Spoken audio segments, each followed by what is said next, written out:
Hoje o artigo vai ser sobre o um artigo do American College da Rheumatology, publicado no final do ano passado, em setembro. Tem, autores tanto nefrologistas quanto reumatologistas, um deles é o nosso compatriota Fervenza, e é sobre o uso dos corticoides na nefrite lúpica, na indução da nefrite lúpica, porque nos últimos anos a gente tem tentado fazer uma indução tanto na nefrite quanto na vasculitina com uma dose menor. E esse estudo é na verdade, uma meta-análise de vários ensaios clínicos randomizados, tentando ver qual a dose mais adequada de corticoide para 3 desfechos: resposta completa, infecções graves e mortalidade, tá.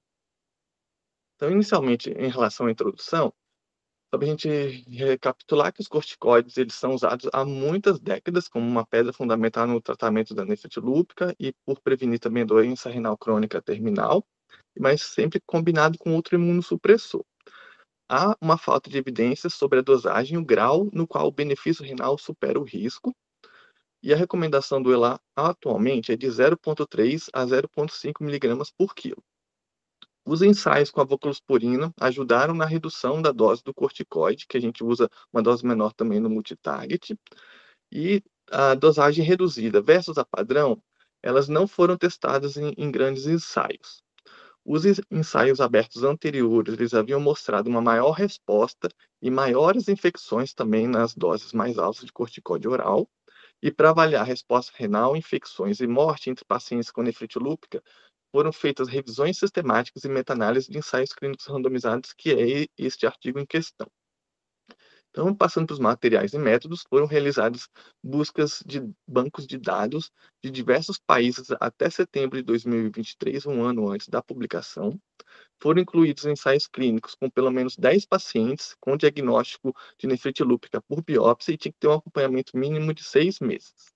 A terapia inicial deveria ter obrigatoriamente um protocolo de corticoide associado a micofenolato ou ciclofosfamida, com subsequente azomicofenolato para manutenção. E os resultados eles tentaram ver 3 coisas, basicamente: a resposta completa, definida com uma proteinúria menor que 500 miligramas por dia, e uma função renal estabilizada ali pelo menos em 25% da creatinina basal. Eles também queriam ver infecções graves definidas como morte ou hospitalização com necessidade de antibiótico endovenoso. E a terceira e última coisa eram as causas de morte, que poderiam ser tanto por infecções graves, quanto também pela própria progressão da nefrite lúpica.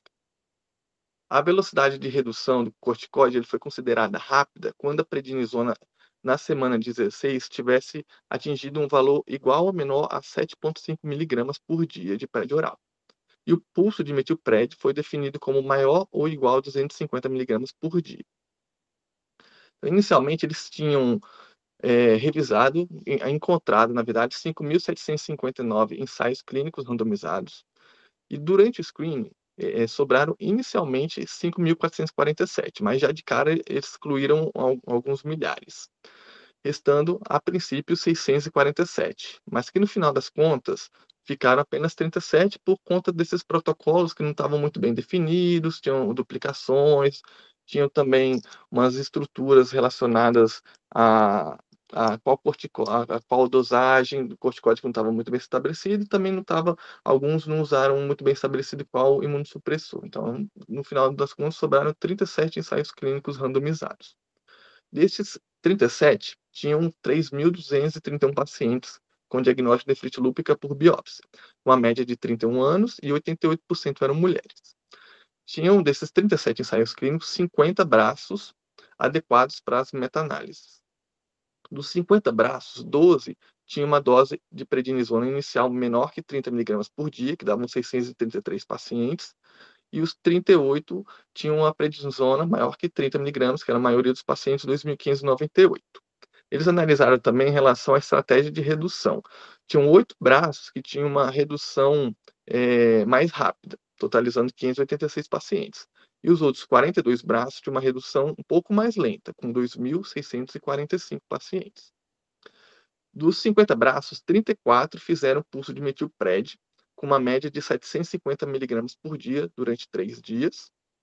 Um estudo fez a dose menor que a gente tem usado de 250 a 500 miligramas por dia, com 3 dias de pulso, e um estudo ele não especificou a dose e nem a duração do pulso de metilpred. Houve 40 mortes em 6 meses e 26 mortes em 12 meses, e a maioria definida por infecções. E agora eu vou falar sobre os 3 tipos de resultados que eles iam debater, né. O primeiro é em relação à resposta completa. As taxas de resposta completa foram de 29,8% em 6 meses e 33,9% em 12 meses. A taxa de resposta completa em 6 meses, com uma dose inicial de 25 miligramas de PrED, foi de 19,5 e aumentou para 25 se adicionassem os pulsos de metilpred. Quando eles foram analisar em relação a uma dose maior inicial de 60 miligramas, a taxa de resposta completa foi de 34,6 e subia para 42,1 se adicionassem os pulsos de metilpred. E esta associação foi vista com 6 meses. Quando foram analisar em 12 meses, não tinham visto esse tipo de associação. Então, primeira tabela, eles usaram as 3 respostas: completa, infecções graves e morte, e para 6 e 12 meses. Quando a gente olha para os 12 meses, o P nos 3 desfechos tinha um P maior que 0,05, sem relevância estatística. Mas quando a gente olha os seis primeiros meses, todos tinham relevância estatística. Eles fizeram um modelo não ajustado, com uma dose maior de prednisona dando uma resposta completa maior, mas com mais infecções graves e mais mortes. Quando usaram um modelo ajustado, que adicionava os pulsos de metilpred, também viram que tinha mais resposta completa, mas também mais infecção e mais morte. Quando fizeram o terceiro modelo, que era ajustado para 2B, que tinha o pulso de corticoide, qual tipo de imunossupressor e a proteinúria basal das amostras, também tinha relação. Quanto maior a dose de corticoide e dos pulsos, tinham mais resposta completa, também mais infecção e mais morte, com um P menor que 0,05. E o terceiro e último modelo, eles tinham visto também em relação ao ajuste de qual ano da publicação, que viram que se usasse mais corticoide, tinha também um P menor que 0,5, mas só avaliaram em relação à resposta completa. Não tinha diferenças nas taxas de 6 ou 12 meses, com base na dose da prednisona, se era menor que 30 miligramas por dia ou maior que 30 miligramas por dia.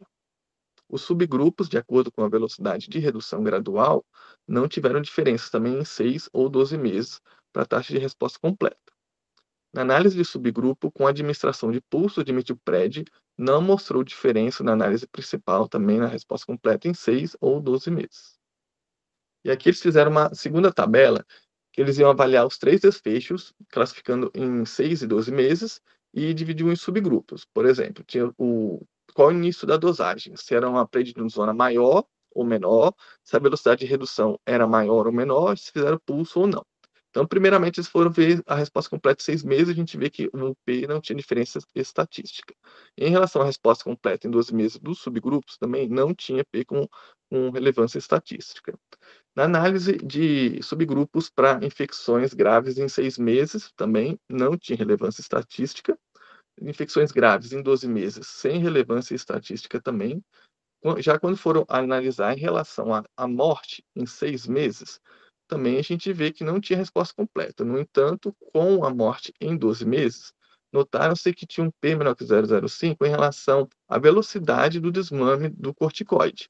Aqueles que desmamaram mais lentamente tiveram menos morte, na verdade, o número de 0, contra 34 nos que diminuíram de forma mais rápida o, o, o corticoide. Fizeram também em relação um gráfico para resposta completa, infecções graves e morte em relação ao pulso. Quem fez pulso de metilpred, nota-se que teve uma dose-resposta com pulso com uma maior resposta completa. Ao analisar em relação a infecções graves, não mudou o desfecho tendo pulso de corticoide ou não. Já em mortes, viram-se que com o uso da metilpred, viram um aumento em torno de 4% em chance de morte em relação àqueles pacientes que não fizeram o pulso, fizeram só a prednisona oral, através de análise de regressão. Agora passando para infecções graves. A taxa de infecção foi de 10,1 em 6 meses e 11 2,7 em 12 meses. A taxa predita de infecções graves em 6 meses foi de 3,2, quando iniciado com uma prednisona mais baixa de 25 miligramas por dia, e quando iniciado com uma dose maior de 60, a taxa já subia para 12,1%.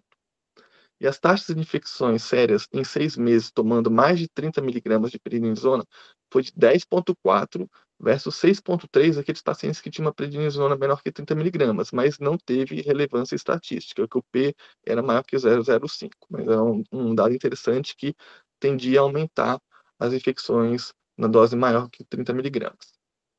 E agora a análise das mortalidades. As taxas de mortalidade foram de 1,9% em 6 meses e 2,2% em 2 meses. A análise de meta-regressão mostrou que a mortalidade elevou-se conforme a dosagem do corticoide, com ajustando para pulsos de metilpred, a imunossupressão subjacente e a proteinúria basal, que foi aquela primeira tabela lá que eu mostrei, que tinha os 4 modelos lá, o não ajustado e os 3 ajustados. As taxas de mortalidade previstas eram de 0,2% na dosagem inicial de 25 miligramas por dia e 2,7% na dose de 60. Adicionar pulso de corticóide aumentou a mortalidade para 4%, como eu havia mostrado na figura anterior dos gráficos. Em relação à meta-análise de subgrupos, mostrou que a dose inicial mais alta, definida como maior que 30 miligramas por dia em 6 meses, teve maior taxa de mortalidade, mas sem diferença estatística, que eu mostrei naquela tabela de subgrupo, que o P era maior que 0,05.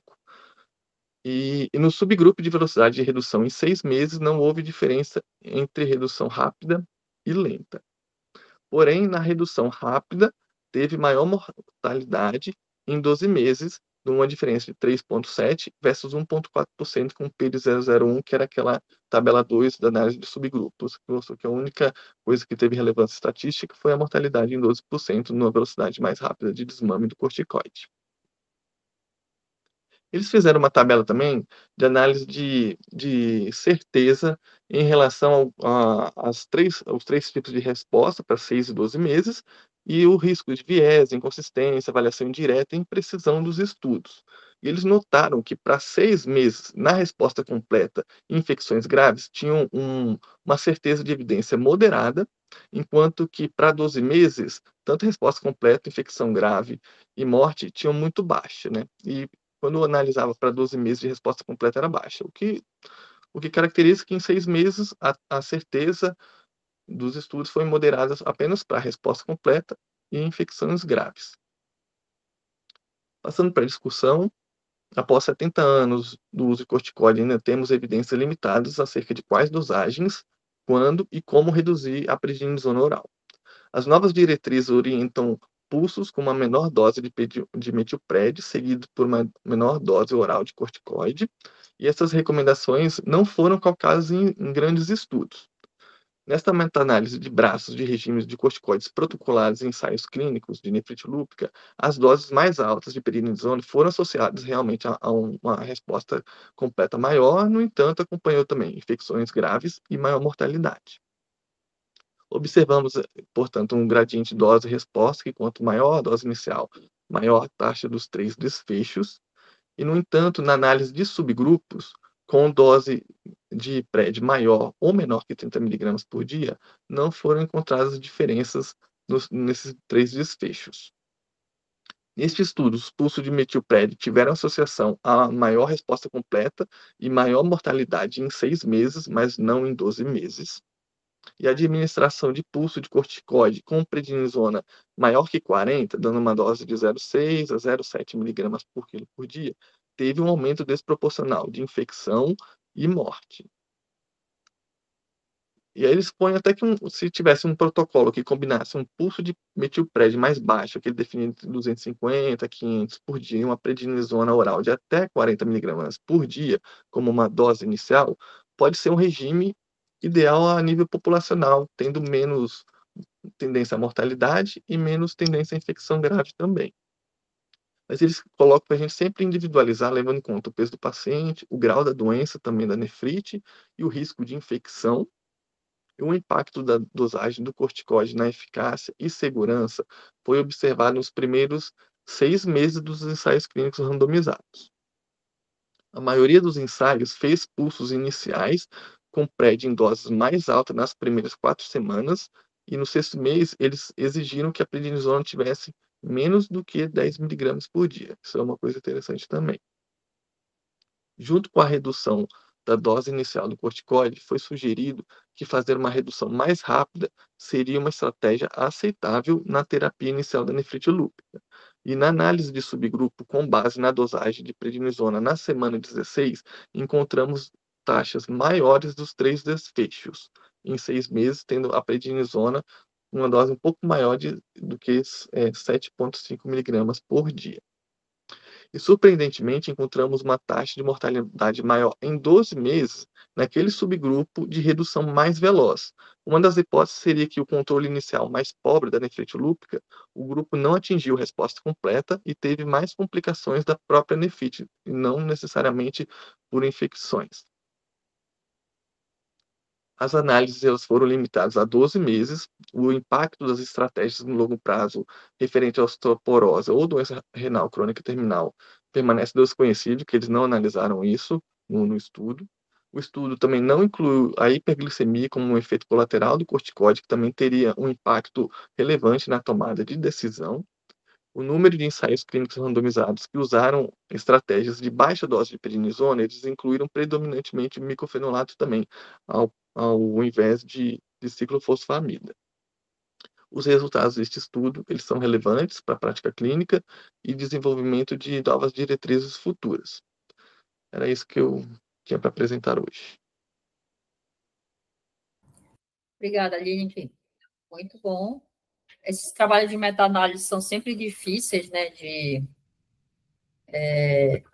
apresentar, de ler, mas é um trabalho que também, além do Fervenza, tinha o Hoven lá, né?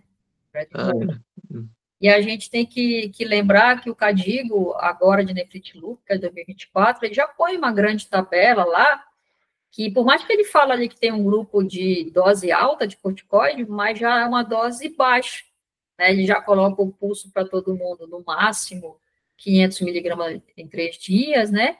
E quando você começa com 1 miligrama, mesmo que ele considere dose alta, ele já baixa mais rápido, né? Então tá lá, e é o que você falou, evidência, né, para isso, não tem.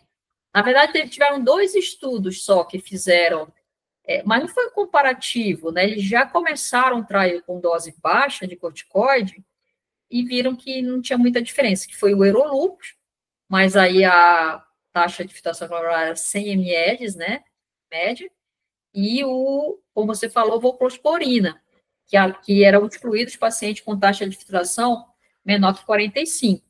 Então, em pacientes, assim, teoricamente, não tão graves, do ponto de vista de nefrite lúpica, a dose de corticoide, pelo menos para esses 2 estudos, parece ok, né?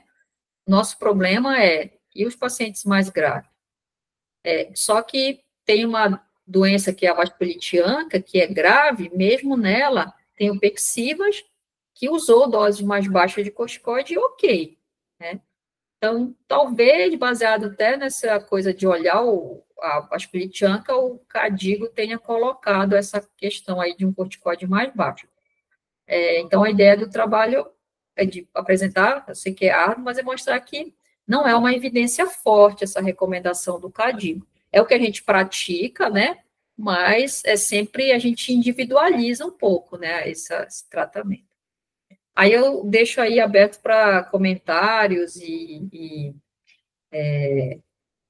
Letícia, você já quer começar comentando? Posso comentar, Cris? Né? Eu acho que, na verdade, na hora que a gente olha aí o trabalho em si, né, ele traz para a gente uma coisa que eu acho que é um pouco esperado, né? Então, a gente sabe que utilizar um corticoide em dose mais alta vai induzir mais remissão, é o que a gente espera, e é por isso, inclusive, que a gente utiliza, né? E a gente sabe que o preço que a gente vai pagar são as complicações relacionadas ao corticoide. Então, para mim, o que ainda fica um pouco difícil da gente conseguir ponderar adequadamente no tipo de análise que eles fizeram é que 1 ano de segmento é muito pouco tempo para a gente concluir exatamente o que a gente precisa, né? Porque com 1 ano de tratamento eu ainda não consigo ver o real impacto de eu ter induzido mais remissão completa, para a gente entender o que isso vai mudar lá na frente, na hora que a gente olha. Então, aí a gente fica com um resultado que é um pouco estranho, né? Eu induzo mais remissão completa, mas aí eu tenho mais infecção, e a parte de mortalidade a gente fica com um desfecho fraco, né? Como o próprio estudo coloca aí. Então, eu acho que a gente fica um pouco fragilizado disso. Mas tem um dado que ele coloca que eu acho que a gente precisa tomar cuidado aí, que foi a história de ter complicações em quem usou corticoide muito baixo. Porque essa é uma preocupação real que eu tenho. É claro que eu sei que se eu pego o Cadigo lá de 2012, onde a gente recomendava fazer 8 semanas, né, de corticoide 1 miligrama por quilo, a gente dava muito corticoide ali, né, e a gente viu as pacientes pagarem um preço muito alto de corticoide. Eu acho que a busca, né, de qual é a dose ideal de corticoide precisa continuar aí na nossa dúvida. Mas, ao mesmo tempo, hoje, eu tenho muita preocupação com a velocidade que as pessoas estão tirando o corticoide de nefrites muito graves, porque isso vai custar alguma coisa lá na frente, né? Então, eu acho que essa balança do muito, do médio, do pouco, vai precisar ser individualizada, inclusive avaliando gravidade do paciente na nossa frente, tipo de resposta que a gente está conseguindo induzir naquele momento, tempo que demorou, né? Essa é uma nefrite lúpica mais aguda ou de um tempo de evolução mais rápido, onde a gente usualmente demora mais a ver esse paciente responder. Então, eu acho que a gente caminha para cada vez mais ter que individualizar muito caso a caso aí, né? E juntando essas avaliações e evidências aí para tentar individualizar, tá? Complexo. Legal. Legal, Lê, obrigada. Alguém quer fazer um comentário? Mais dúvidas? Eu queria ter uma dúvida, assim, na verdade é uma angústia, compartilhar essas angústias aí com vocês. Assim, não é incomum a gente pegar pacientes que, né, com nefrite lúpica, que vem para a gente em vigência de uma possibilidade de infecção, mas de uma atividade importante de doença, né? Então, às vezes, pacientes que acabam chegando de outros serviços, né, mais mexidos e etc., e a gente sempre fica na dúvida nesse paciente, porque ele tem provas inflamatórias elevadas, tem coisas, às vezes, que não são, assim, um diagnóstico preciso para alguma coisa infecciosa, né, por exemplo, TU, pneumonia, etc., mas a gente acaba ficando com um pouco de receio no primeiro momento da pulsoterapia em vigência de um possível foco infeccioso. Daí eu queria que vocês comentassem um pouco sobre estratégias para a gente usar nesse tipo de caso, assim. Fala, Cris. Então, na verdade, assim, lembrar que do ponto de vista imunológico, uma infecção pode ser um gatilho, né? Então, mesmo que ela não tivesse em atividade, ela tem uma infecção, ela pode entrar, né? Se é uma infecção não tão grave e eu dou antibiótico ou o que seja e está controlado, eu não tenho problema de dar imunossupressão, né? Para aquela, se é uma atividade de nefrite lúpica, proliferativa, para aquele ponto. Agora, uma infecção grave, realmente, o máximo que a gente consegue dar, mas aí não tem evidência nenhuma, são imunoglobulinas, né?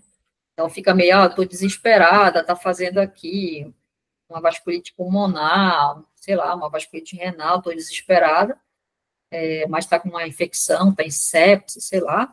Aí é isso que tem, mas a infecção não tão grave, a gente consegue esperar um pouquinho, está controlado e imunossuprimido. Não sei o que a Letícia pensa em relação a isso. Cris, eu acho que, assim, às vezes são decisões meio difíceis, né, que a gente precisa colocar na balança o que está sendo o fator que coloca aquele nosso paciente mais em risco naquele momento, né, então eu vejo, às vezes, as pessoas atrasarem muito, por exemplo, um tratamento de vasculite oncorrelacionada por conta de um risco de uma infecção ou de uma... Então, assim, isso para mim faz pouco sentido, né? Porque a gente sabe que não imunossuprimir esse paciente, a taxa de mortalidade é muito alta. Mas é claro que se eu tenho um paciente com hemocultura positiva e um choque séptico diagnosticado, a gente não vai imunossuprimir nesse momento, né? A gente vai esperar pelo menos um tempo desse antibiótico a melhor hemodinâmica ali do paciente nesse contexto de sepsis para conseguir liberar a imunossupressão.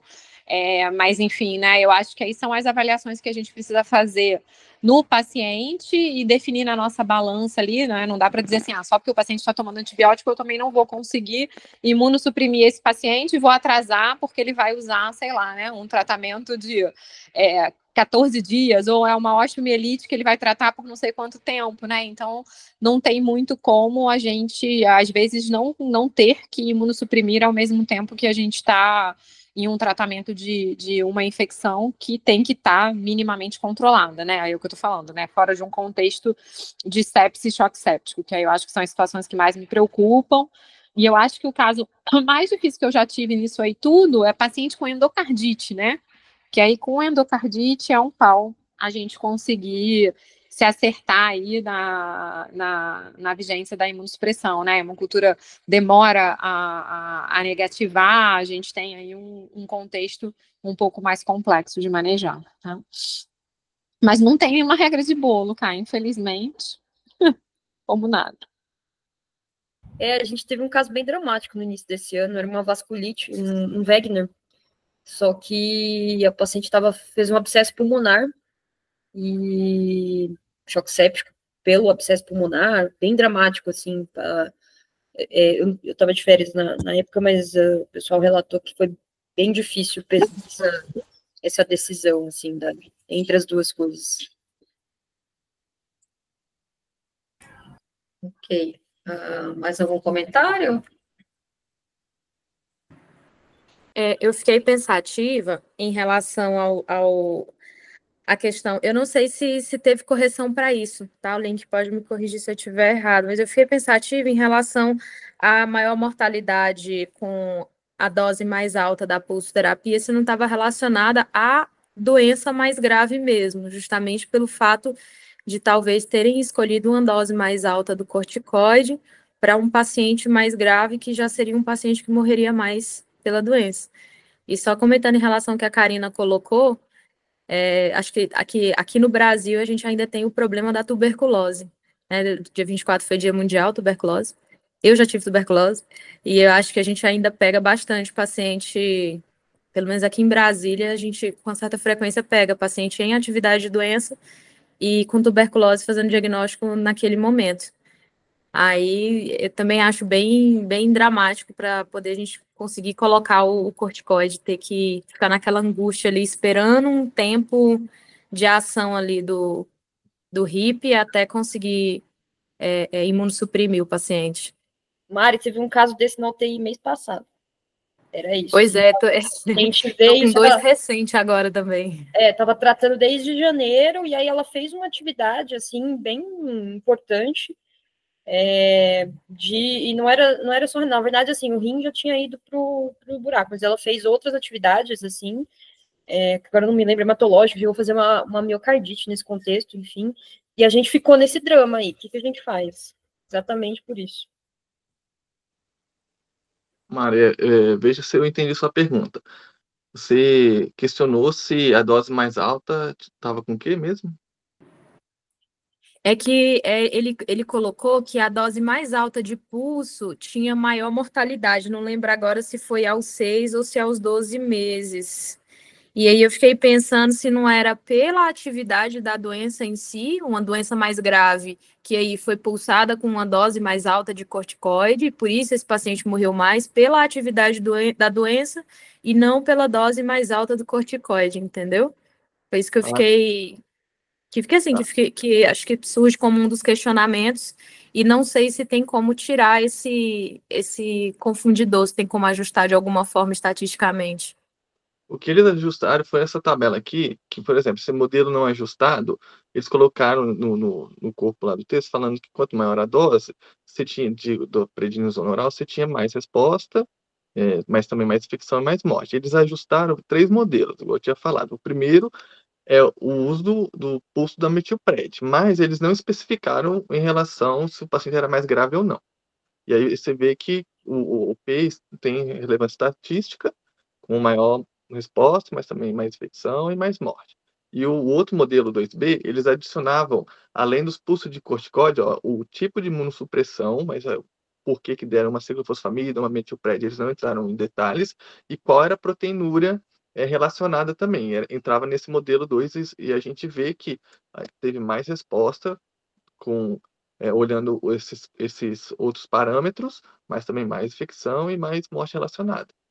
Então, assim, eles não especificaram muito bem, não, mas eles fizeram algumas análises desses modelos ajustados aqui em relação ao pulso e os imunossupressores e a proteinúria, que eu acho que eles julgaram alguma coisa no meio disso, mas eles também não entraram muito em detalhe no corpo do texto, não. Se alguém quiser falar alguma coisa aí em relação a... Entendi, obrigada. E deixa eu só tirar uma dúvida aqui, então, Lini, dessa tabela. Esse ajuste aí, que teve diferença estatística na resposta completa, nos 6 meses, ele é dos pulsos de corticoide, porque depois teve aquela comparação de doses com menos de 30 miligramas e mais de 30 miligramas, que não teve diferença, é isso? Essa diferença que eu estou vendo aqui é só que em relação aos pulsos de corticoide, né? Aqui sim, nessa tabela sim. E quando eles... colocar uma coisa, eu acho que eles deveriam ter ajustado para outras coisas aí, na minha opinião, né? Para tentar corrigir isso, que é isso aí, Maria, é difícil de corrigir o que você colocou, tá? Porque realmente é claro que isso vem de eu vou dar mais corticoides para um paciente que eu interprete que é mais grave do que um que é menos grave. Mas eu acho que uma forma que eles poderiam ter era ajustado para o SLEDAI do paciente, para a gente ver a gravidade de lúpus, né, em cada um desses pacientes, e pela função renal, não pela proteinúria, né? Porque eu posso ter, por exemplo, um paciente super nefrótico e ter uma classe 5, e esse cara é menos grave do que um proliferativo com uma proteinúria menor. Eu acho que a função renal talvez fosse um ajuste mais adequado aí. Mas, assim, talvez, como eles juntaram um monte de trabalho, eles nem tivessem essa informação do jeito que eu estou colocando aqui para vocês, para conseguir não ter tanto missing para fazer esses ajustes, tá? Isso aí. Mais algum comentário? Então, continuamos com o velho problema, né? O corticoide. Obrigada, Aline, que foi ótimo. Obrigada, Lê. Obrigada a todos. Obrigado. Bom fim de semana, pessoal. Igualmente. Próxima quinta, não teremos nem ambulatório, nem artigo, porque vai ser o tal do IRA USP aqui, tá? Então, a gente se vê dia 10 de abril. Aí tem um estudo da New England que saiu o obilituzumab na nefrite lúpica. Aí eu ponho no grupo, aí vocês veem quem que vai ser, tá bom? Tchau, tchau. Obrigada. Tchau. Tchau. Tchau, gente. Até semana que vem.